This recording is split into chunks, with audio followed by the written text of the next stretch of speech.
और इस शिक्षा को ज्योत को अनवरत चलाते रहने के लिए उन्होंने 1998 में इस विद्यालय की स्थापना की। और इस स्थापना के साथ साथ इस दिहाड़ी क्षेत्र के जितने भी बच्चे हैं जो मध्यवर्गीय हैं या उससे नीचे हैं या गरीब तबके के हैं,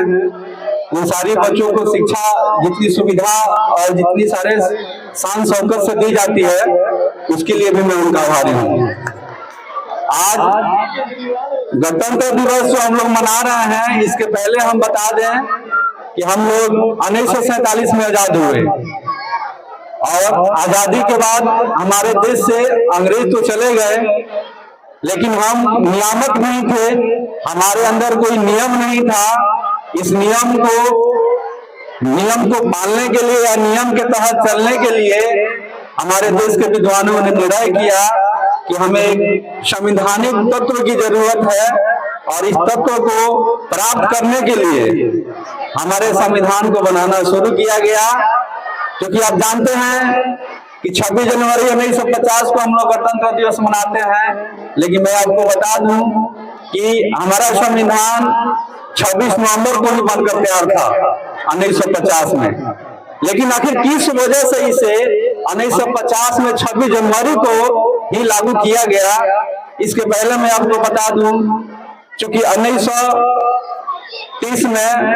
भारत पूर्ण स्वराज की घोषणा किया था और उस समय कांग्रेस पार्टी का निर्माण हुआ। तो कांग्रेस पार्टी ने पहले ही डिसीजन ले लिया था कि 26 जनवरी 1930 को जब हम पूर्ण स्वराज की घोषणा करेंगे तो हमारा देश आजाद होगा, तो हम अपने झंडा को भी 26 जनवरी 1950 को उठा आएंगे। इसलिए भारत देश से अंग्रेज तो चले गए 1947 में, लेकिन मैं आपको बता दूं कि ब्रिटिश के जाने के बाद फ्रांसीसी और पुर्तगाली 1961 तक हमारे भारत में रहे, अर्थात हम लोग आजाद होते हुए भी गुलाम रहे। लेकिन जब 1950 26 जनवरी को हम गणतंत्र दिवस मनाए,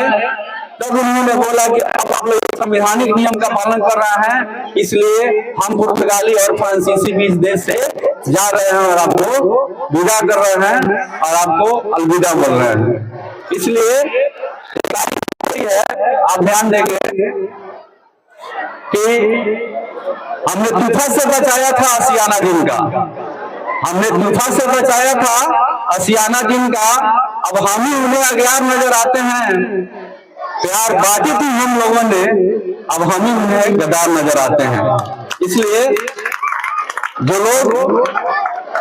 देश की झंडे के लिए जान गंवा दिए, देश की शासन के लिए जान गंवा दिए, देश की आजादी के लिए जान गंवा दिए, उनको मैं सत बार नमन करते हुए अपने वाणी को विराम देता हूं और आप सभी को पुनः इस गणतंत्र दिवस की हार्दिक शुभकामनाएं। धन्यवाद।